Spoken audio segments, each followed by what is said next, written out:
Hi, my name's James and welcome to R&R, the show where I react to and review some of the latest and greatest music videos.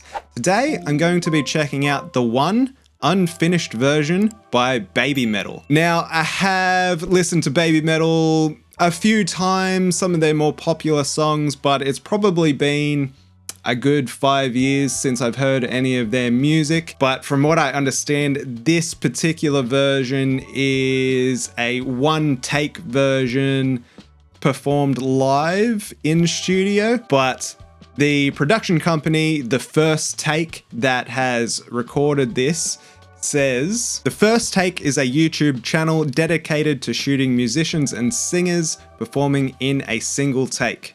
One take only, one life only." So that's interesting. I've got some expectations going in. I'm wondering where it will go. So with that out of the way, let's get to it.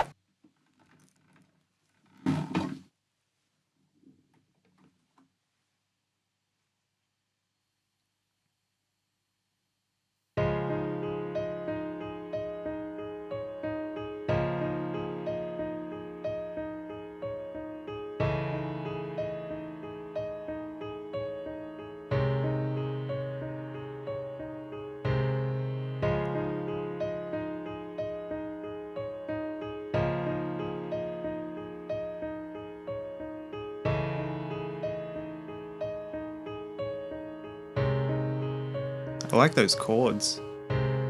No reason why I can't understand it.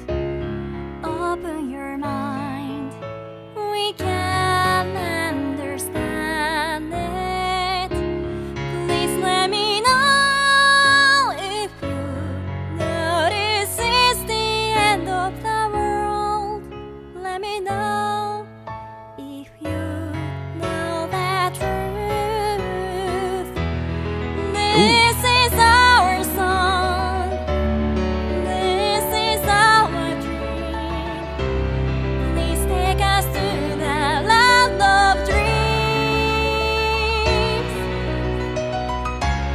I'm going to assume that the piano being played isn't live and is a backing track, which is kind of a letdown for me. I would prefer that to be live. I mean, I'm just assuming. I haven't seen anyone playing it, so maybe I'm wrong. But as for the vocal, obviously live, I can't hear any sort of remnants of a tuning after the fact, so that's nice. I really liked the way that the vocalist there that opened the song really played with the dynamics of her vocal.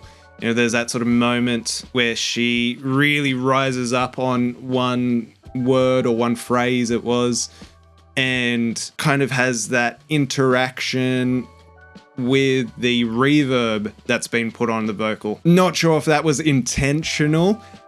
You know, generally when recording, you do have a little bit of reverb on the vocal just because it kind of can sound a bit funny for the vocalist to sing without it. And it kind of adds that connecting tissue, that immersiveness that can help a singer become more comfortable. But yeah, even if it wasn't sort of pre-prepared, the way that she was playing with her vocal, playing with those dynamics was really, really nice. I think there's a lot going on with the piano, and that's kind of becoming a little bit distracting, particularly when, you know, trying to focus on the vocal, which is, to me at least, seems like the intended focal point of the song. So when there is so much going on with the piano, it's a bit distracting and almost a little bit out of place. But the moments when, you know, it's sort of building tension, building dynamic, and there's that release moment, that's where it's working really well. It's just some of those other moments where it's sort of a little bit in the way. We are the one. We're the only one. And of course, there's those strings in the background as well, sort of accompaniment. You're the only one.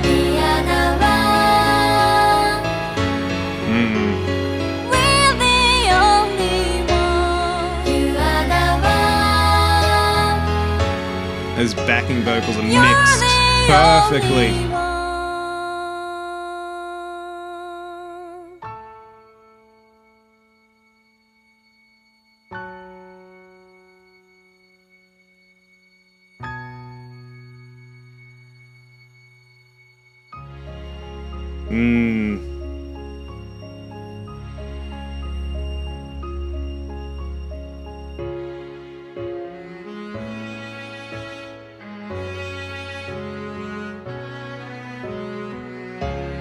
Yeah, so I'm definitely assuming backing track, you know.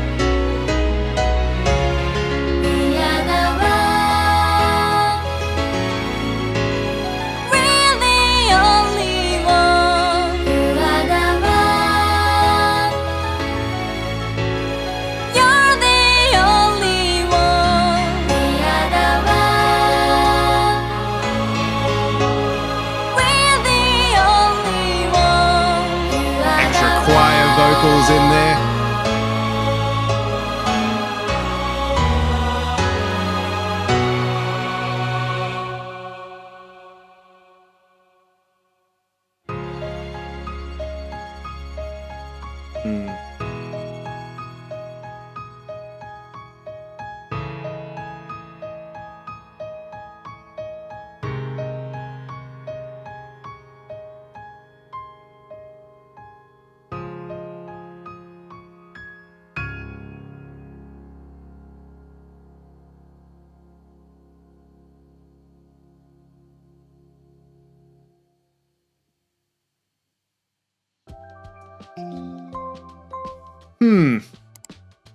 I'm not sure about this one. I'm a little bit torn. I feel that the performance given is very good. However, the fact that it is a backing track,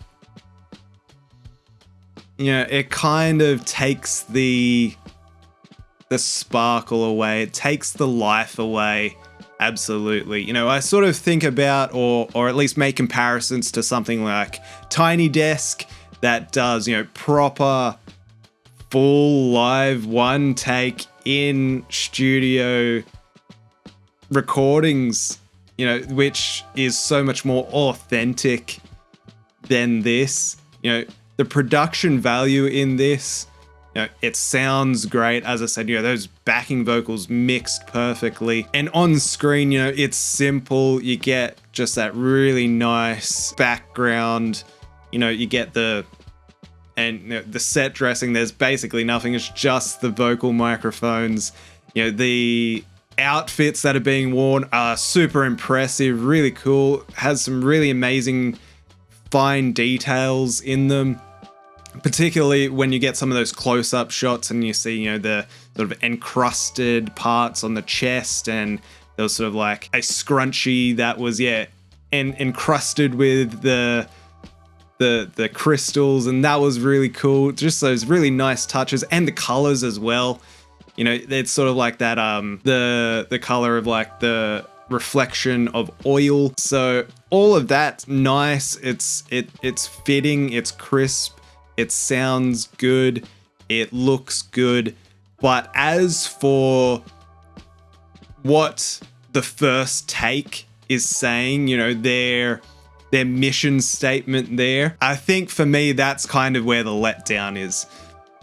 Again, I am just assuming that it is a backing track, but if it wasn't a backing track, I definitely feel, you would show off the pianist, you would show off the string players, you would show off the choir vocal.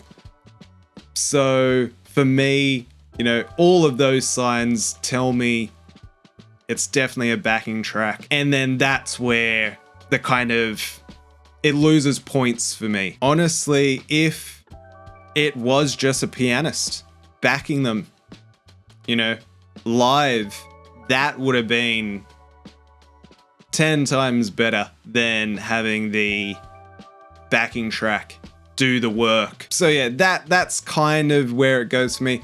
Of course, as I said, I don't know the original version of the one, So I'm not sure if this is like a complete 180 flip. As I said, I am familiar with Babymetal, so it is interesting to hear them in a completely different context to what I know them as being a sort of pretty intense metal group. So to hear them in this sort of stripped back way, it was really, really cool. It was just, again, yeah, the fact that it's a backing track. Yeah, I just can't get past that. That's the real big letdown for me. You know, if you're gonna claim that, you know, this is a one-take performance, can you really do that? Can you claim that it's a one-take performance if you're using a backing track? Because I would be pretty surprised if the backing track was recorded in one take. Particularly, some of those piano passages were really, you know, the musicianship there is 10 out of 10. So I would be pretty surprised if the backing track itself was one take. Obviously, you know, the vocals, amazing performance, sound really good. But yeah, that's just the point of that I can't quite get past. I would say going in, you know, I had some expectations, but then reading that little sort of mission statement blurb from the First Take production team, that kind of leveled up my expectations. That heightened them, and then it didn't quite deliver on what I was hoping it would. Okay, that's it for me in this one. Be sure to let me know what's your guys' thoughts on this unfinished version of the one by Babymetal. You know, am I being too harsh on the fact that I'm 99.9% sure it's a backing track, or, you know, should all the focus just be on those amazing vocals? Let me know what you guys think. Did I miss the mark? Was I too harsh? But if you enjoyed this video, be sure to subscribe to the channel, check out some of these other videos appearing before me, and you'll catch me in the next one.